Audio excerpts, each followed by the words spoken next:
Another Dooley Noted Podcast comes to you from the Coach's Podcast Room at Spurrier's Gridiron Grill in Celebration Point.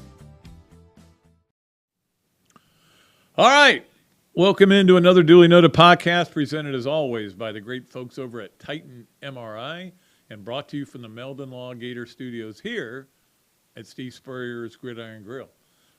Programming note, just want to let you know that I screwed up last week, but I got everything settled. We kind of have everybody set for the next 4 shows.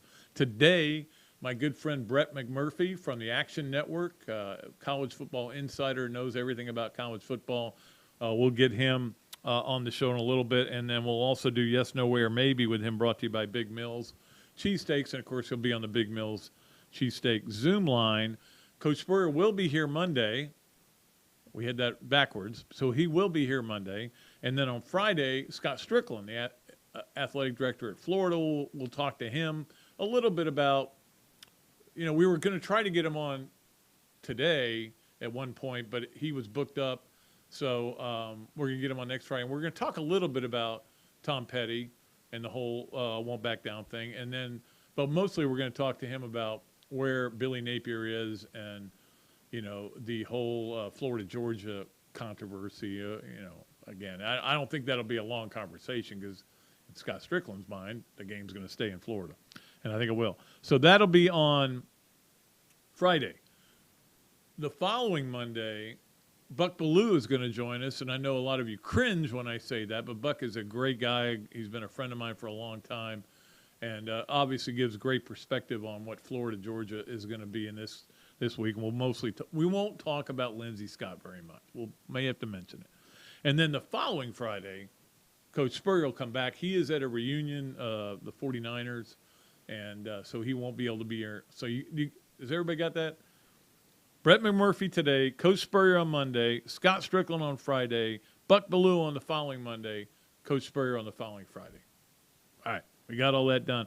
Wanted to thank my wife. She gave me an early birthday present. I talked about it a little bit, that we were going last night, and we had a blast. Went to see the Head and the Heart over at the St. Augustine Amphitheater, one of the great places to watch a concert because you're right on top of it. We were like too close, to be honest with you. It was really loud. I mean, 8 speakers. You can feel it in your chest. Now, a lot of people like that, but this is kind of a folk rock group. They played pretty loud, though. But it was great. I mean, they were awesome. They played every song I wanted them to play. Karen said, I played actually Karen some music from them. She wasn't that familiar with them. She just knew I liked them. So we played it, and then we played it all the way over there. And she said, I might fall asleep at this concert. Next thing I know, I take video of her, and she's up there dancing. So she enjoyed it, like we all did.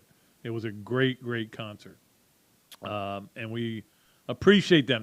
The funny thing is they were obsessed with the alligator farm because they had gone over there and visited, and they got a special tour, and the young lady in the group got to feed a 18-foot crocodile, and they couldn't get over it. They're from Seattle. They don't see too many alligators in Seattle, but great concert. They are a great band. Go get their new album, Every Shade of Blue. I've got a T-shirt that says Every Shade of Blue on it now. All right. So that was what we did last night. It's time for us to do the Hand Law starting lineup. And, of course, the starting lineup, as always, is brought to you by Hand Law, Florida law firm which helps clients with government. You can learn more about Hand Law by visiting its website at www.hand.law.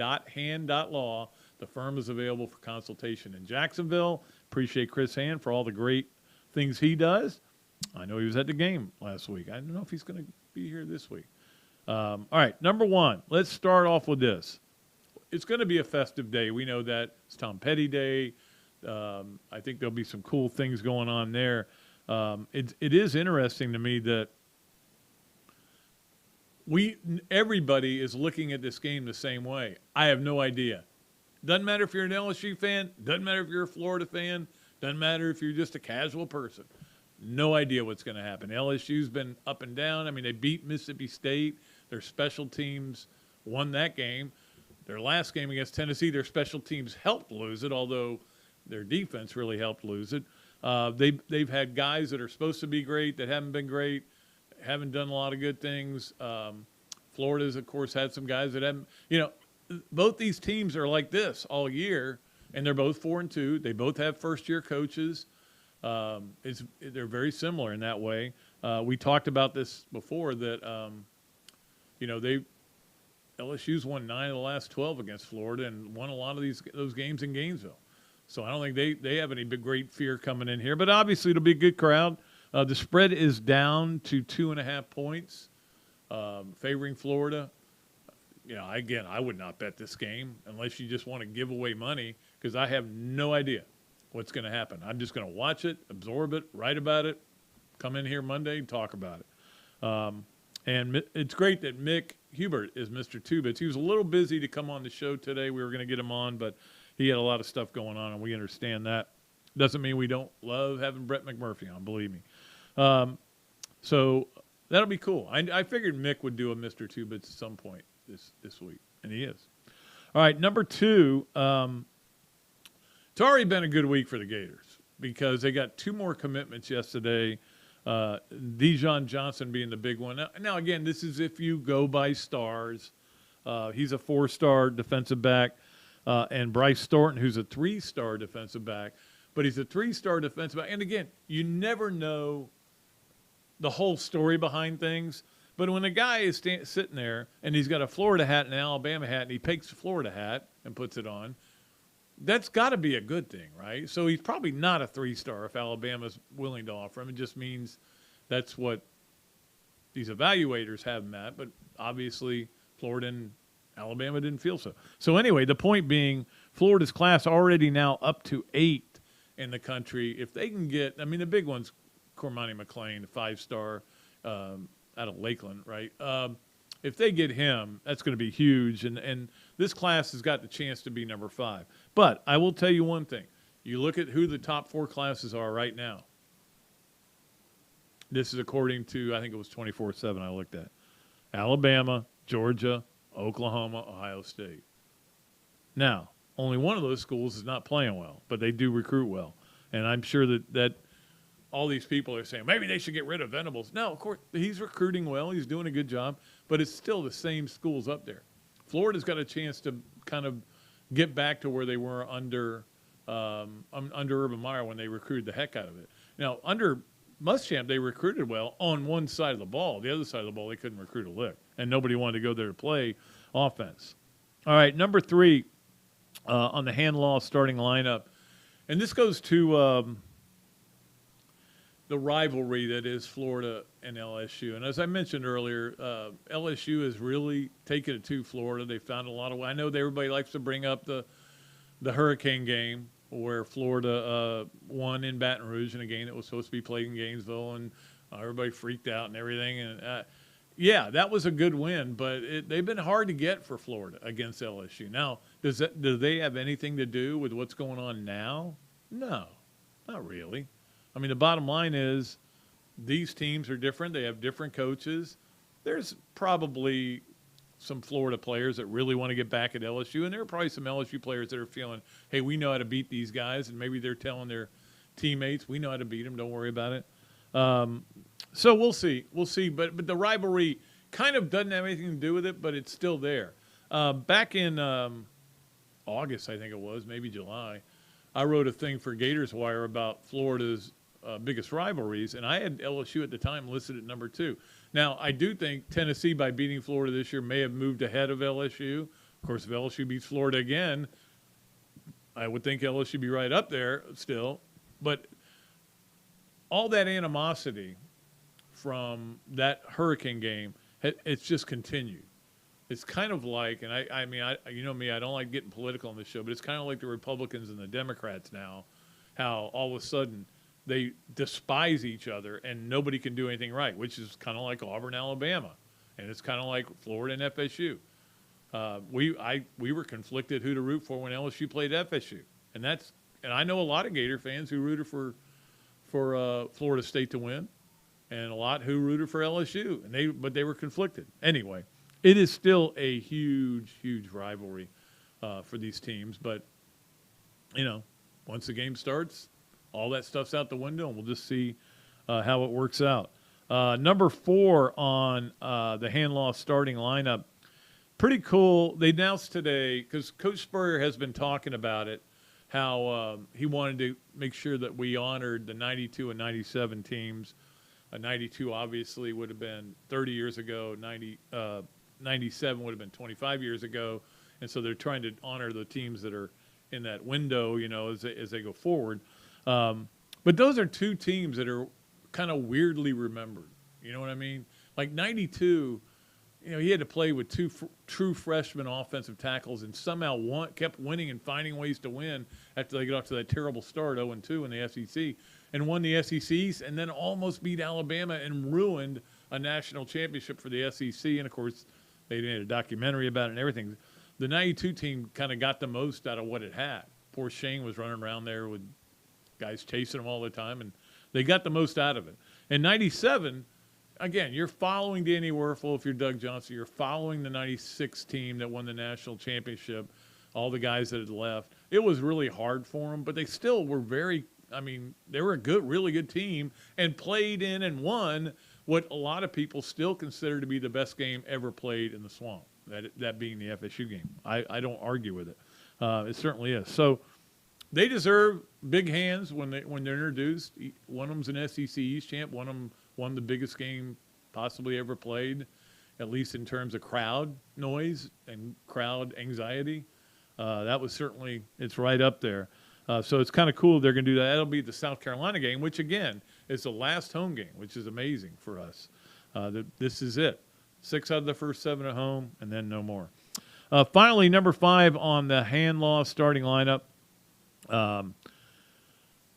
Right now, the Yankees are playing. I don't know if it's on any of the TVs, but the Yankees are playing as we speak. That game got rained out from last night. Braves won, obviously, on Thursday. The Astros are up 2-0. There's so much to watch right now. It's almost like too much. It's not too much, but it's almost too much. And part of it's because of my Braves. I watched that game and was freaking out, screaming, yelling, TV and everything. But Braves pulled it out, and it's 1-1 in that series. I know that Ken Hesser wasn't happy about that, but he's 1-1. He's actually having a little thing tonight. I think I'm going to go to. So hopefully I'm going to go there. We got some things we have to deal with first. So anyway, the playoffs are awesome. I mean, they're different. It's different than anything else. And I talked about this the other day with Jeff on the radio. I get introduced to players I didn't know existed, kind of like with the NBA. NBA, I'll say, yeah, I don't really watch the NBA, but now the playoffs are here. I'm going to watch it. And all of a sudden I go, oh, I remember that guy. He played at Missouri. Or, I didn't know he was still playing basketball. That's just the way it is. That's the way I am. Anyway, that is our hand-law starting lineup. We appreciate that. We'll take a break, as we always do around this time. We'll come back with my good friend Brett McMurphy from the Action Network. We'll talk college football with him and do a yes, no way, or maybe with him. We will pull a winner at the start of the third segment for the Leonardo's and Millhopper Quick Picks. I have them right here. All the qualifiers are right here, written down. Jason will give me a number between 1 and 65. So don't take 1 or 65, Jason. Any other numbers he can give me. All right, we'll take a break. We'll come back with Brett McMurphy. You are watching or listening to Another Dooley Noted Podcast presented by Titan MRI from the Meldon Law Gator Studios. Hello there, everybody. I'm Pat Dooley, of course, from Another Dooley Noted Podcast. And this is a great Adam Brewer, and he's just opened up a place here, Adam Brewer To Go. What would give you the idea to do this, to have a to-go place like this? We really like the fast concept, being able to get the barbecue. Now we have this new online ordering. So before it was a call ahead carry out, quick service. We have like a curbside kind of a deal where everything's ready to go for you. And then we thought, wow, we have a really great dine-in concept, but how can we make this streamlined for the customer and make it easy and accessible for all parts of town? Adam's Rib Co. To Go. Come on down and enjoy it. Great food, great atmosphere, a diverse menu, everything made from scratch, plenty of space, and locally owned. These are all the characteristics of a great restaurant, and you can find each and every one of them right here in Gainesville at Ballyhoo Grill. Ballyhoo Grill prepares all of their food fresh every day, from their salad dressing to their award-winning soups. Pat, Bring your family and enjoy dinner under the Tim Treebo Tiki Hut while listening to live music. Or if you're running low on time to eat out, they also deliver through Uber Eats, Fight Squad, and Postmates. A Gainesville staple that's been open for over 30 years. Check out Ballyhoo Grill on Facebook or at ballyhoogrill.com. Things have certainly got a little out of hand lately when it comes to just buying our everyday necessities. Just look at gas, streaming services, good problem to have. Even chicken wings. Well, there is one necessity that shouldn't cost a ton: taking care of yourself and helping fix all the aches and pains in life. And the fine folks at Titan MRI agree. With costs a fraction of what you'd pay at a hospital, you'll not only save money, you'll be taken care of by staff with over 20 years experience. So when you need an MRI, call Titan first, and you can go where your doctors send their families. Now offering CAT scans. Alberta. Doing good. We lucked out. The hurricane was headed here, and then it took a direct right about 100 miles south, so we ended up okay. When you're in a crash, it's important to get witness statements immediately after the accident. Whether you're in a car, truck, motorcycle, scooter, or even a golf cart accident, at Meldon Law, we won't. Yeah, I know. Tampa's been so lucky. Pat Dooley Story Time is brought to you by East Lake Pediatrics. Nobody knows how to provide pediatric health care for little Gators better than Dr. Mike and the other board-certified pediatricians and the pediatric nurse practitioners of East Lake Pediatrics. They have been providing personalized health care to the children of Pinellas, Pasco, and Hillsborough counties since 2004. And with the recent addition of Dr. Chris, who is also board certified in sports medicine, they are now offering care for youth sports injuries as well. To learn more about East Lake Pediatrics, call 727-372-6760. And to get to know them better, listen to Dr. Mike and Dr. Carey on their Peds and Pop podcast on multiple platforms. Gator football is back, and the best way to get exclusive insight is a membership in the Gainesville Quarterback Club. As the oldest Gator booster club in the world, Gainesville Quarterback Club gives you the access to speakers like coaches, Gator greats, and more. Yeah, I even talk over there. It's pretty cool. Share your passion for Gator football with hundreds of other members at weekly in-person meetings or for non-locals via Zoom with an out-of-town membership.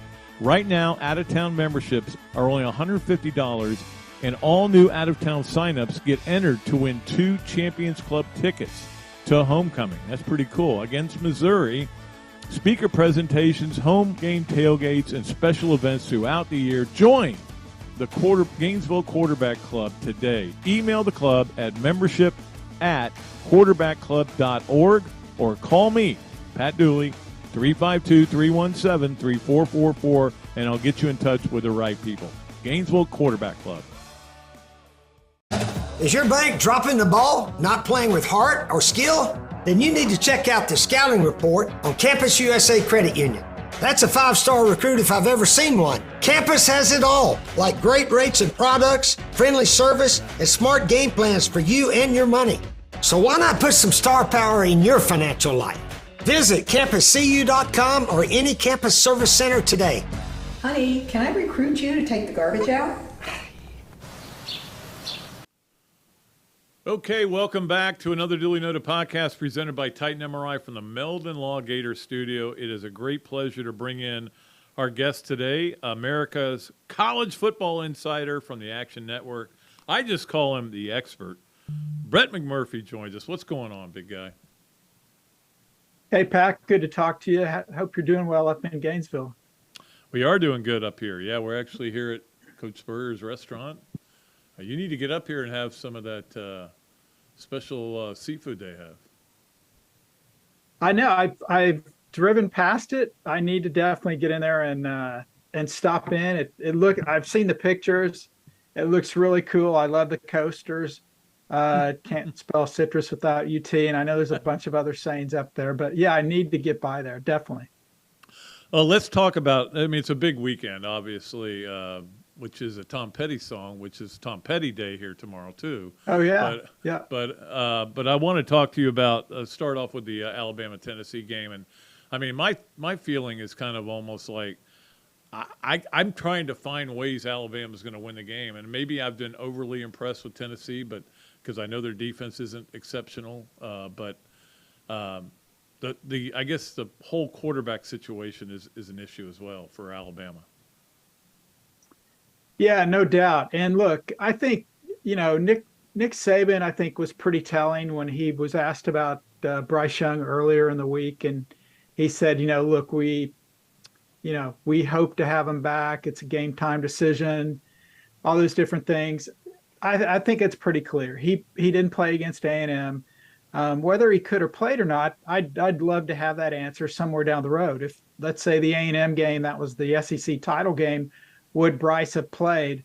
But it wasn't. They were a huge favorite. They didn't need him, almost needed him. They got by, they survived. And now you just, literally while we're talking, Pat, the point spread for Alabama and Tennessee has gone from Alabama was about a 7.5 point favorite to now they're up to a 9-point favorite. So the experts out in Vegas seem to be pretty confident that Bryce Young is playing. Obviously, Alabama has not made any official statement yet, but usually those guys are pretty dead on when lines move like that. I think Bryce Young plays. I actually like Bama, and a couple reasons why. This is the first time in 14 years that Alabama has been less than a 10-point favorite against Tennessee. And look, Tennessee deserves all the credit they're getting. Number one in total offense, number two in scoring offense. But you mentioned their defense. Anthony Richardson, who you know much better than I do, he threw for 453 yards against Tennessee. I don't know if he's got 453 yards against everyone else they've played this year. I don't think so. Yeah, Jaden Daniels of LSU threw for 300 against the Vols a week after only throwing for 80 against Auburn. And then you've got their starting safety, Jalen McCullough. Yeah, arrested Sunday on felony charges. Will he be allowed to play? Will he sit out? That's an unknown. That's certainly not going to help anything related to the defense. And then another thing, and Tom Hart of ESPN, I saw him talk about this. I want to give him credit. Something else I think a lot of people aren't looking at is Alabama's defense. Well, he says the last 15 games Alabama has played a fast-paced offense, basically teams that run a play within the first 22 seconds of the play clock. Alabama's 14-1 in those games, and the only game they lost was the national title game to Clemson back in 2016. So I think the narrative is, well, Tennessee's going to go fast, and Alabama won't be able to keep up. Well, Tennessee went fast last year. Alabama won comfortably. I don't think it's going to be a blowout, but I think Alabama can win this game by double digits. I know it's going to be a crazy atmosphere, but Pat, I go back to I know you were at this game too, back in the late 90s. Florida went into Tennessee, the largest crowd in the history of college football. Incredible atmosphere. What happens? Spurrier puts up some quick touchdowns, totally shuts that place down. It sounded like a library. That is, if the library was closed. And, Florida held on at the end. I think Alabama can do the same thing. Yeah, that's going to be the interesting part of it is because, when you're running that fast-paced, hurry-up offense, while I do understand why people run it, the downside is you get out in a quick. If you go 3 and out, it's a quick 3 and out, and the other team can get the ball and control it, and then you can get into a panic situation. I think that'll be Alabama's game plan is, look, we're good enough defensively, just get a bunch of stops early in this game, take the crowd out of it, score, get them behind, and that would be my philosophy. Of course, Nick Saban knows a little more than I do, just a little bit. Just a little bit. I hope it's a good game, though. I mean, I don't think it's going to be a blowout. I think it goes down to the fourth quarter. But I mean, this game obviously has huge implications because basically, if Alabama has any playoff hopes and they lose this game, You have to win out. There's no other way you get in. No way a 2-loss Bama team gets in the playoffs. But I think a 1-loss Bama team, if they win the SEC title, they obviously would be in the playoff. And if Tennessee ever wants to make the playoff, even if they beat Alabama, they still got to beat Georgia. Right. They beat Alabama and lose to Georgia, they're not going to the SEC title game. I tell you, the interesting thing to me will be if Alabama handles them, just to say not only beats them, but handles them, maybe wins by 13 or something like that. And now they got Georgia right away. Not the next week, but what is it, 2 weeks they play Georgia, I think it is? And yeah, Tennessee has Georgia. Got it right here. Is it November 8th? November 5th. So they actually have two. They got UT Martin next week, so that's a bye. And then Kentucky at home at Georgia. Which, again, is, Kentucky's been a little bit disappointing this year. But I wonder how they will handle the Kentucky game, for example, knowing Georgia's next if they lose the Alabama game. But we don't want to speculate on anything. All we can do is talk about the games that are coming up. Let's talk a little bit about Penn State at Michigan, which is, Penn State's kind of been under the radar all year for those of us who live especially in the South. But Michigan has not. Michigan's had a soft schedule. This is kind of a loser leave town kind of game. Yeah, it really is. And I don't know what to think of Michigan. And look, I'm guilty. I had Michigan ranked number 4 probably the last 2 or 3 weeks. And I dropped them down a little bit after they won by 21 against Indiana, but it was misleading. It was a tie game into the second half. And also, I moved Tennessee up. I moved some other schools up. I moved Clemson up. So it was kind of a combination of Michigan. You really haven't done anything, and other teams had impressed me more. So I moved them down on my AP ballot. You look at Michigan, Pat, and their non-conference schedule: Colorado State, Hawaii, and Connecticut. You and we can go find 9 guys in the parking lot, and we could probably go 3-0 against those guys. They get into. Yeah, they get it. You got a good arm. I've seen that. And then we get into conference play. Maryland, they eke out a win. At Iowa, Iowa can't score against anybody, but okay, they win at Iowa, and they struggle against Indiana. So I think we find out if they're for real. I still think they are a huge drop from Ohio State to everyone else in the Big Ten. But I think obviously the winner of this game I don't want to say could challenge, but at least they're in position, to play Ohio State, possibly beat Ohio State to get to the Big Ten title game. Penn State's been a little bit more impressive. I think that they blew out Auburn at Auburn. And this, I don't care how bad Auburn is, but to win by 4 touchdowns at Auburn is still pretty impressive. And they've had an off week. So does Penn State have an advantage there? Ultimately, Pat, I think Michigan's a little bit stronger. But I wouldn't be surprised if Penn State keeps this close and this thing is decided. Whoever scores last wins this game. I didn't have this as a question on Yes, No, Where, Maybe, but I just thought of it. It's a pretty good question. Worst nepotism hire, Jeff Bowden or Brian Ferentz? Man, Brian Ferentz right now is pretty. I mean, they're historically bad. Just imagine if they didn't have one of the best defenses in the country. Yeah, I mean, that's the only thing that's saving him. But yeah, that's a great question. But I would go with Brian Ferentz on that one. Yeah, it's not going well for him. All right, Oklahoma State. Sorry, at TCU. I had a feeling TCU would burst Kansas's bubble last week, but I did not expect as great a game as it was. I had it on my second TV the whole game, so it was a fantastic game. Oklahoma State, again, is kind of under the radar, just keeps winning. What do you see in this game? Yeah, Pat. I mean, look, I'll be honest here. I'm not trying to hide anything. I'm an Oklahoma State alum, but I actually, man, it's hard to go against TCU right now, especially at home. And you're right. I liked TCU against Kansas last week. What I was surprised by is how much success Kansas had against TCU's defense. Even when they lost Daniels, the Bean Machine comes in there and lights up TCU's defense. And if Kansas doesn't fumble at the goal line, if they don't miss a field goal, maybe TCU loses that game. The thing that worries me about Oklahoma State is Texas Tech ran 102 plays against that defense. Yep. OSU's been outgained the last 2 games against Baylor and Texas Tech. And you're going on the road. However, Mike Gundy is not one of the best. He is the best active coach, college coach as an underdog as far as win-loss percentage. So it's hard to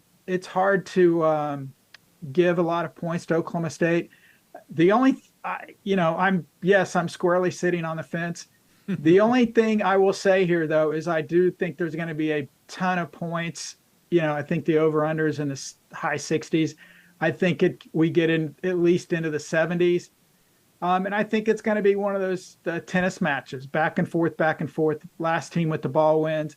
Ultimately, though, I hate it, but I actually think TCU is going to beat Oklahoma State and stay unbeaten.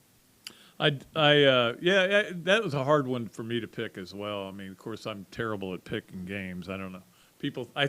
My theory is that I watch too much football, but so I have too much data coming in. I'm like one of these coaches that's counting on analytics instead of counting on the field, but I don't even want to get into that.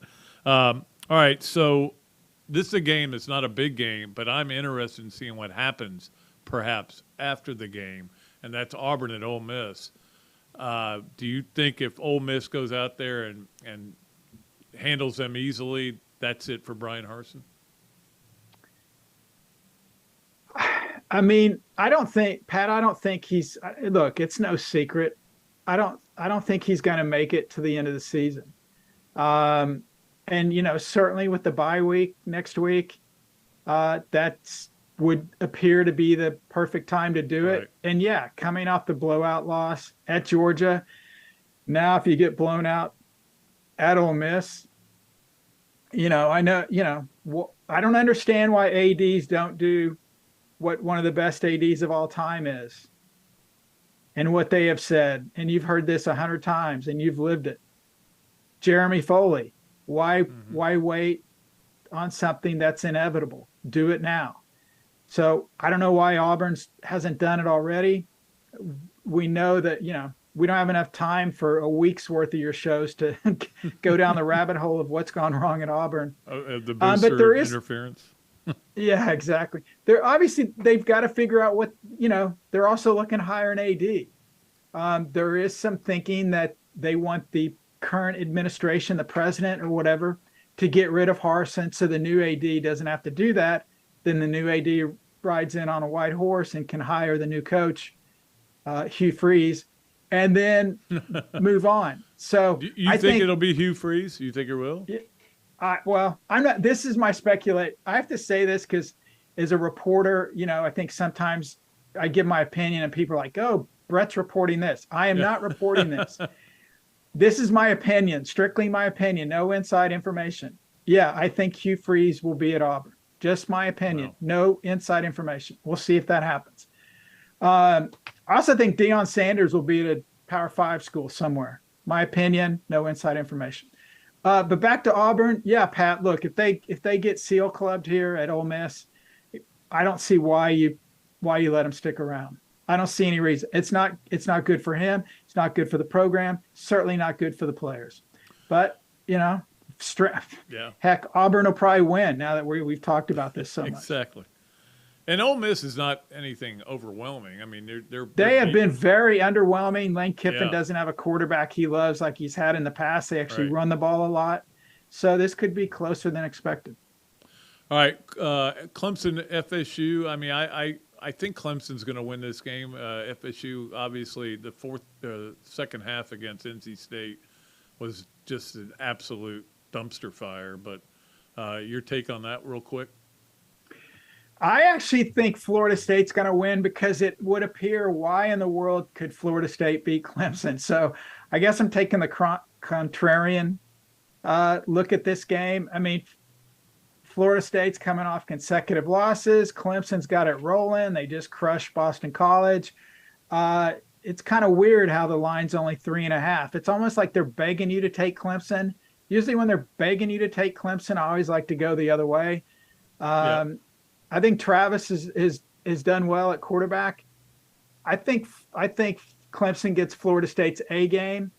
Again, they can limit the turnovers. They cannot throw an interception in the end zone when they have a game-winning field goal, already set up. I think Florida State pulls off the upset.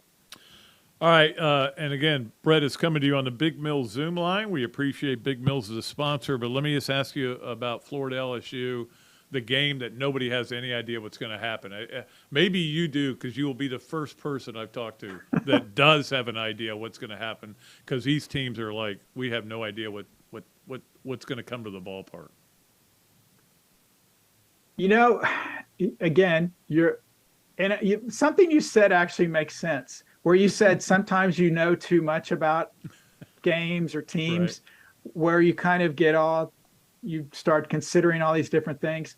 So I'm down here in Tampa. Obviously, I'm not as close to the Gators program as you are. I actually like LSU in this game. And it's more kind of like, again, from a distance, I look at what Florida's done so far this year. They coulda, shoulda, maybe lost to USF. They maybe coulda, shoulda, lost to Missouri. They didn't give them credit. They maybe coulda, shoulda lost to Utah. Mm-hmm. But they didn't. They won all those games. I think you mentioned Matt Baker before we came on. He had a nice little nugget earlier this week that Billy Napier has the best record in one-score games of any active coach. So there's something to that. Yeah, you can't look. You can flip a coin 23 times, and it's going to be 50%. You can't be that successful in one-score games and have it be luck. So there's something to that. Now you can argue maybe some of those games shouldn't have been close. But that's a different argument. I just, Brian Kelly, his first time in the swamp. It's the first time for a lot of these SEC venues he's come to, and I think he's learning that SEC football is different. I think this is going to be a close game. I think it's kind of going to be similar to the Kentucky game, and that basically the team, cliche alert, the team with the fewest turnovers will win this game. The Kentucky game, that was Kentucky, they won. But LSU is, man, they've been brutal on special teams, and I want to apologize to the word brutal for comparing them to LSU special teams. But if LSU keeps screwing up on special teams, then I wouldn't be surprised for Florida to win. Obviously, it's such a cool atmosphere with the Tom Petty game. Very cool idea for Florida to come up with that or get that going. But yeah, I think we've got 6 matchups of top 25 games matching top 25 teams. This obviously is not one of them, but I guarantee as far as theater, drama, and hijinks, this one will be as good as any of them. It always is. I think they played like 68 times and only 10 of them have neither one been ranked, which is an amazing stat in itself. All right, it is time to play Yes, No Way, or Maybe, brought to you by Big Mills Cheesesteaks. Street dining done right. You go in there and say you listen to Another Dooley Noted Podcast, and you get free French fries with your order. So let's ask Brett McMurphy, number one, there will be a 12-team playoff in 2004. 24, sorry. 24. It could be 2004, too, if you go back in time. 2004. No, I guarantee it. 2024. Man, I want to give all yes, no's, but I have to say maybe. Do they want one? Yes, absolutely, 1,000%. But there's so many, the devil's in the details. They've got to get stadiums. They've got to redo bowl contracts, yada, yada, yada. You don't want to hear about all that.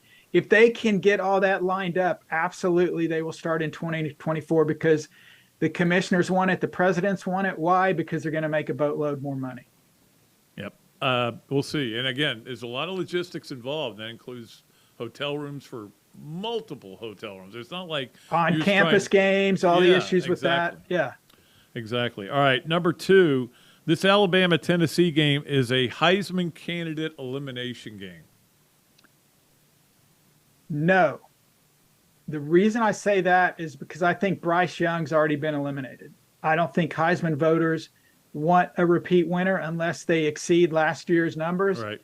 He's already missed a game. Little trivia for you here, Pat. Who's the last Heisman Trophy winner that did not play in every one of their team's games?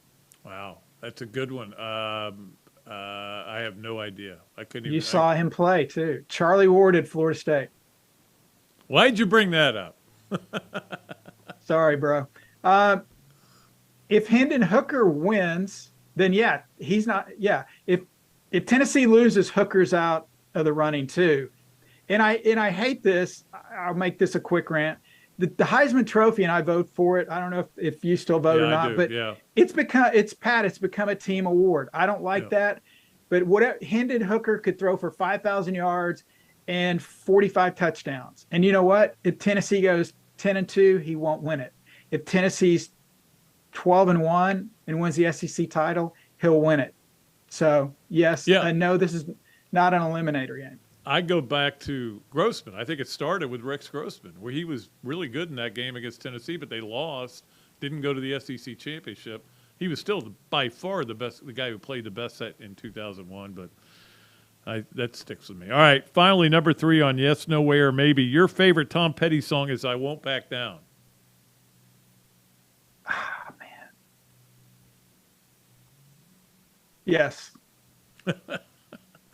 It's partly, though, because of what it's become, right? Yeah. There's the one out, I can't remember the name of the album. The one album is like every song on that I freaking love. But yeah. Oh, Full Moon Fever. Yeah. Yeah.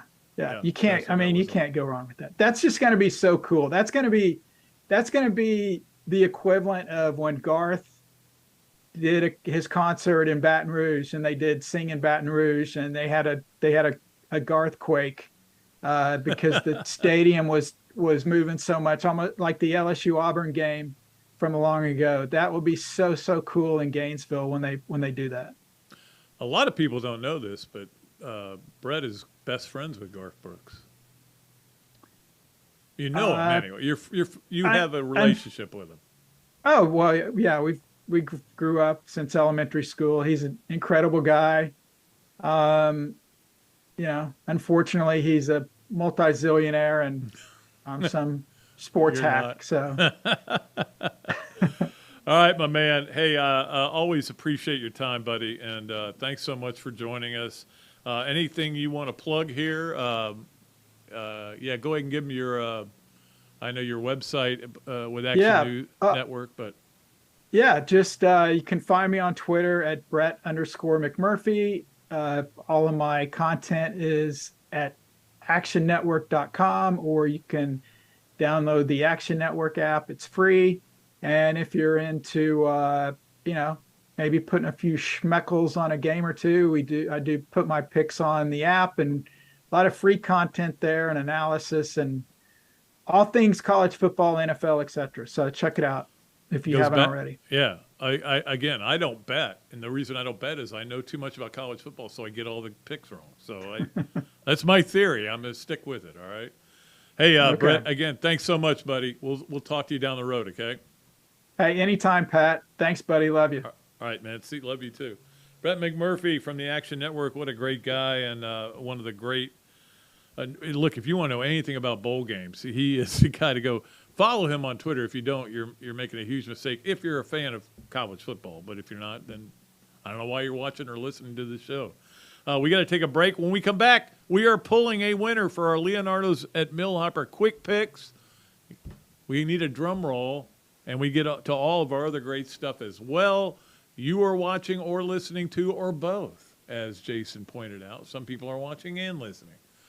To Another Dooley Noted Podcast presented by Titan MRI from the Meldon Law Gator Studios. Hello there, everybody. I'm Pat Dooley, of course, from Another Dooley Noted Podcast. And this is a great Adam Brewer, and he's just opened up a place here, Adam Brewer To Go. What would give you the idea to do this, to have a to-go place like this? We really like the fast concept, being able to get the barbecue. Now we have this new online ordering. So before it was a call ahead carry out. Quick service.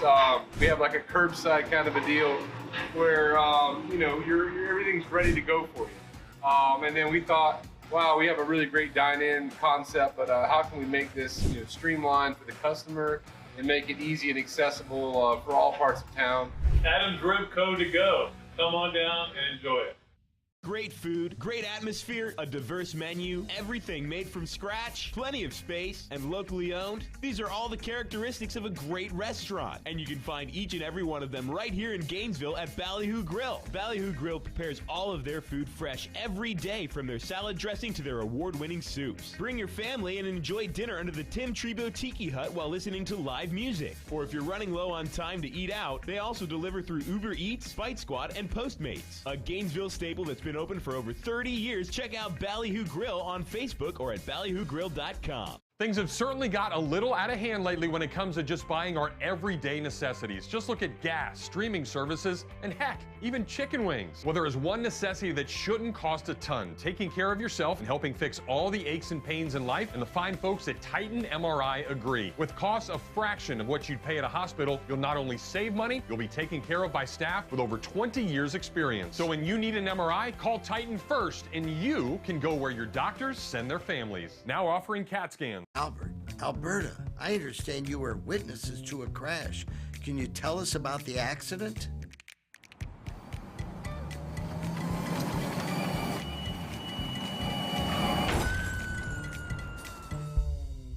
When you're in a crash, it's important to get witness statements immediately after the accident. Whether you're in a car, truck, motorcycle, scooter, or even a golf cart accident, at Meldon Law, we won't back down. Pat Dooley's Story Time is brought to you by Eastlake Pediatrics. Nobody knows how to provide pediatric health care for little Gators better than Dr. Mike and the other board-certified pediatricians and the pediatric nurse practitioners of Eastlake Pediatrics. They have been providing personalized health care to the children of Pinellas, Pasco, and Hillsborough counties since 2004. And with the recent addition of Dr. Chris, who is also board certified in sports medicine, they are now offering care for youth sports injuries as well. To learn more about Eastlake Pediatrics, call 727-372-6760. And to get to know them better, listen to Dr. Mike and Dr. Carey on their Peds and Pop podcast on multiple platforms. Gator football is back, and the best way to get exclusive insight is a membership in the Gainesville Quarterback Club. As the oldest Gator booster club in the world, Gainesville Quarterback Club gives you the access to speakers like coaches, Gator greats, and more. Yeah, I even talk over there. It's pretty cool. Share your passion for Gator football with hundreds of other members at weekly in-person meetings or for non-locals via Zoom with an out-of-town membership. Right now, out-of-town memberships are only $150, and all new out-of-town signups get entered to win 2 Champions Club tickets to homecoming. That's pretty cool. Against Missouri, speaker presentations, home game tailgates, and special events throughout the year. Join the Gainesville Quarterback Club today. Email the club at membership@quarterbackclub.org or call me, Pat Dooley, 352-317-3444, and I'll get you in touch with the right people. Gainesville Quarterback Club. Is your bank dropping the ball, not playing with heart or skill? Then you need to check out the scouting report on Campus USA Credit Union. That's a 5-star recruit if I've ever seen one. Campus has it all, like great rates and products, friendly service, and smart game plans for you and your money. So why not put some star power in your financial life? Visit campuscu.com or any campus service center today. Honey, can I recruit you to take the garbage out?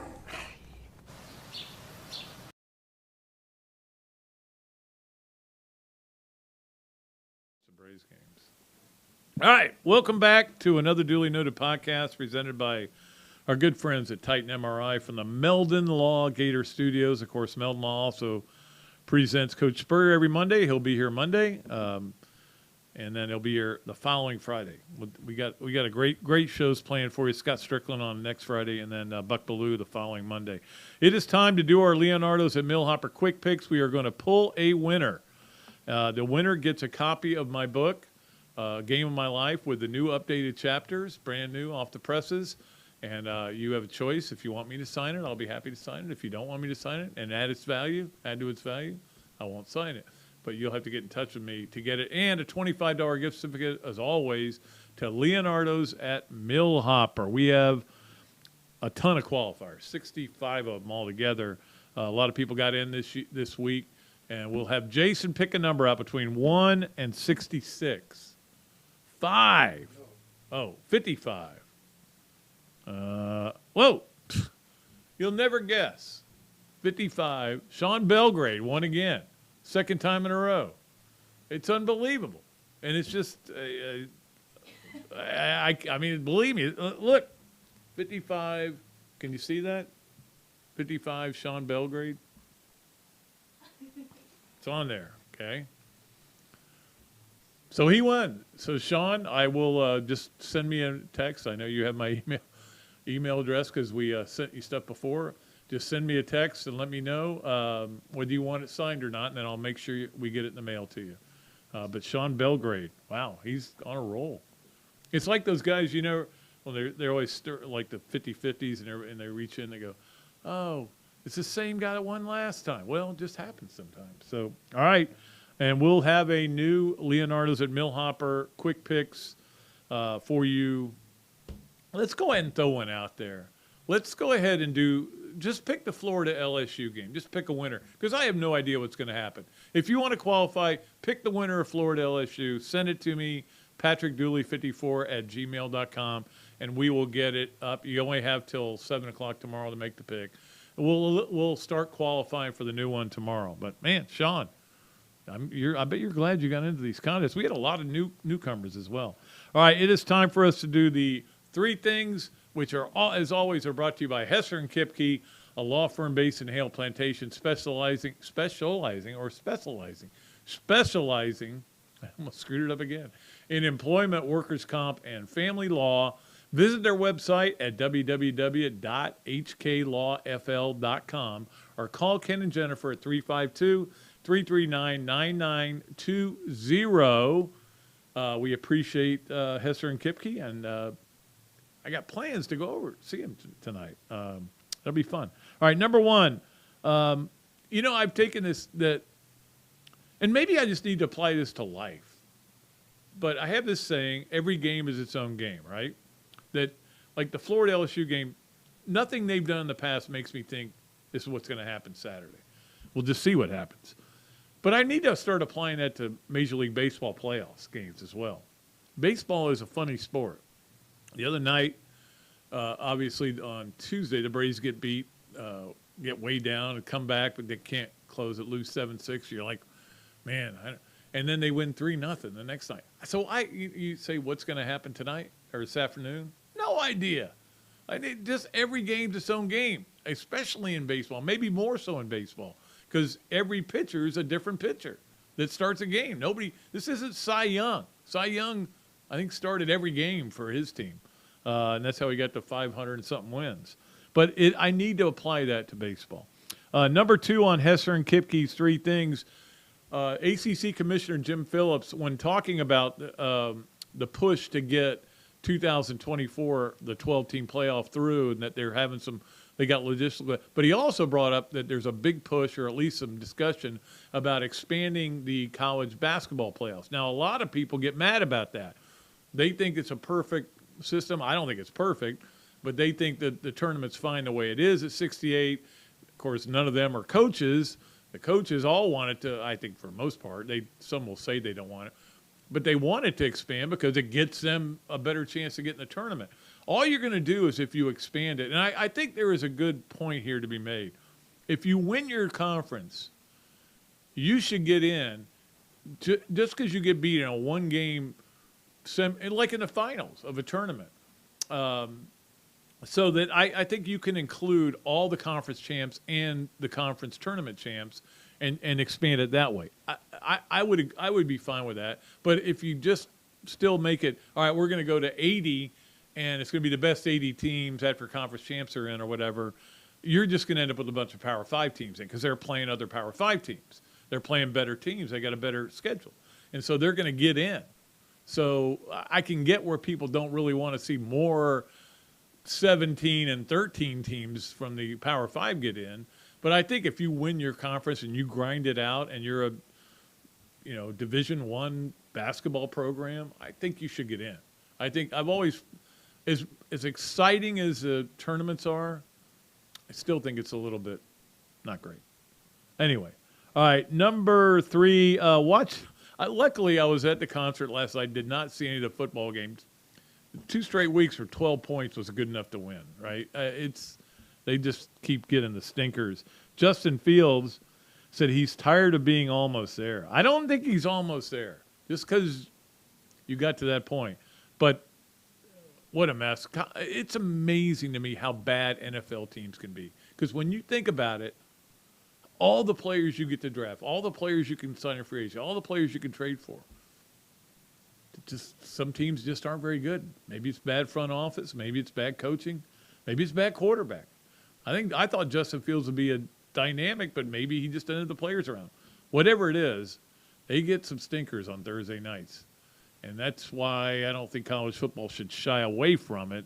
Of course, I did. We got home just in time to flip on ESPN and see. I was wondering how the UCF Temple game was going. It was 70-14, which I think was the final. 70.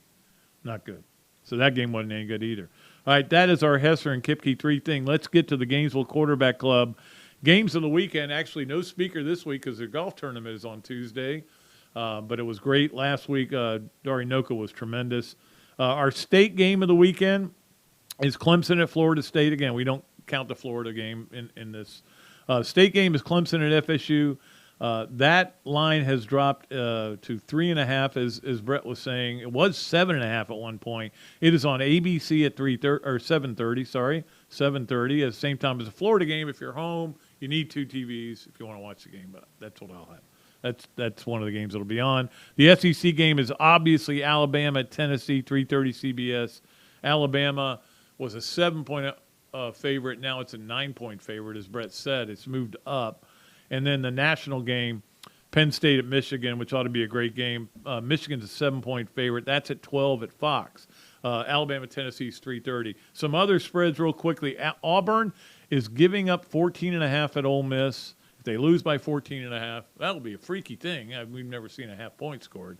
But it will probably be the end for Brian Harsin. Miami at Virginia Tech. Virginia Tech's getting 7. That's how bad Virginia Tech's been this year.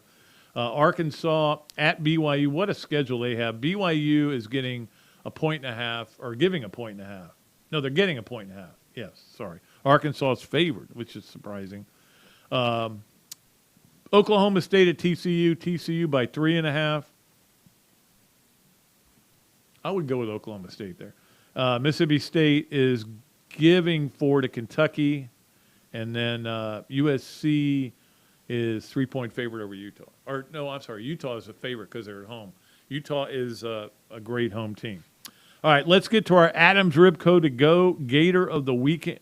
And the Gator of the week, I'm going with Harrison Bader. He hit a home run in a World Series game to start off his World Series. As a Yankee, I don't like the Yankees, but I love me some Harrison Bader, and he's really happy to play center field for the Yankees. What could be better? You're playing center field just miles away from where you grew up, and you're a Gator. That's the best combination of anything. So Harrison Bader is our Adams Ribco to go Gator of the weekend. I've got it on speed dial to get my Adams Ribco to go before the game, so I'll just have it all laid out there and all my notebooks and everything.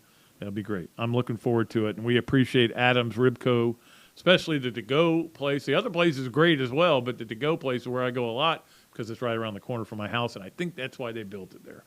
All right, it's time for This, That, and the Other, brought to you by the Ballyhoo Grill, by Ironwood, and by Dar Shakow Insurance. We appreciate all of our great sponsors. The This is I moved to Gainesville in 1987.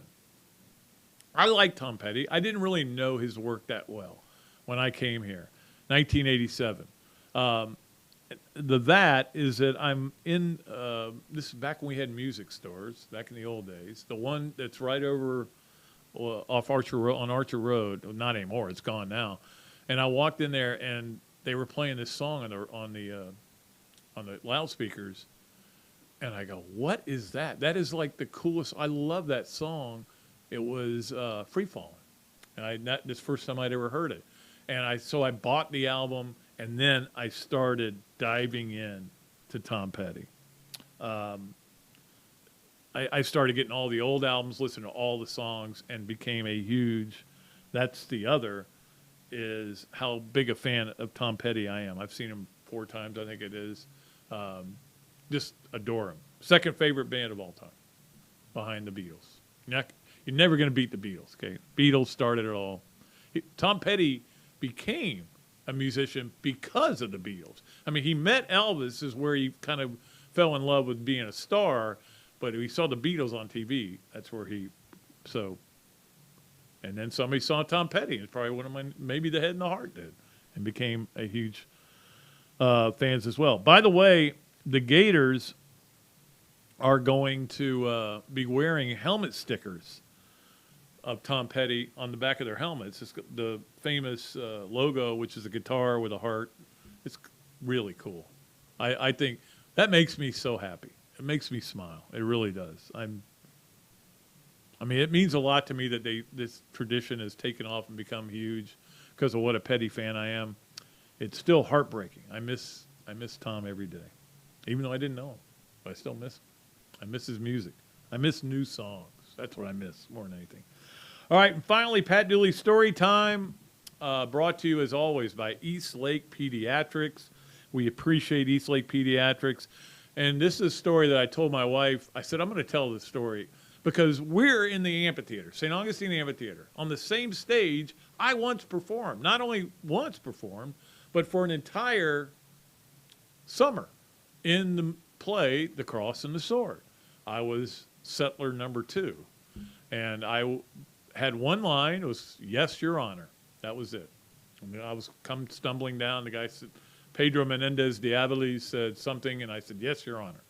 All right, so one night my parents decided to go and see me in this play, and there's one scene where I'm fighting an Indian. You know, like we've got it all choreographed out, boom, boom, boom. Well, this night, he was sick. He didn't show up. So I get out there, and I'm like, what do I do? Do I go fight the other guys, or do I just, so I just did it without, like, nobody's there. My parents laughed so hard, they about died. And the funny thing is, a couple of weeks later was our final party, cast party, and my dad had to come pick me up. I didn't have a car, believe me. I was just a junior in high school, and I had no money either. But he came to pick me up at the amphitheater, and my dad was famous for doing this. He would keep his jammies on, but he put a trench coat over the top of it. So he doesn't know where I am for sure. I'm in the back, it turns out, but he walks up to the front where they've got the box office and everything. The guy's in there counting money. And he walks up, and the guy looks and sees a man walking up to him with a trench coat and just goes, "You can take the money. Don't shoot." And my dad's like, no. Don't call the cops. I'm just here to get my son. I could tell Bob and Marge stories every week on Story Time. And we may bring a couple back, but that's my favorite one. And being in the amphitheater brought back a lot of great memories. It was fun. And every concert I've seen there has been awesome. You need to go there if you haven't been there yet. So many good concerts they get. I've seen Weezer and the Avett Brothers and Head and the Heart. Those are 3 of my favorite bands. All right, that's going to do it. We're running a little late. Tammy, Jason, as always, great job. They do the best work possible, considering the idiot they have to deal with. All right, that's going to do it. We'll be back with another Dooley Noted podcast on Monday. As always, it'll be presented by Titan MRI, and it'll be brought to you from the Meldon Law Gator Studios. Until that point in time, I am Pat Dooley. I am deep, I am way back, and I am out of here.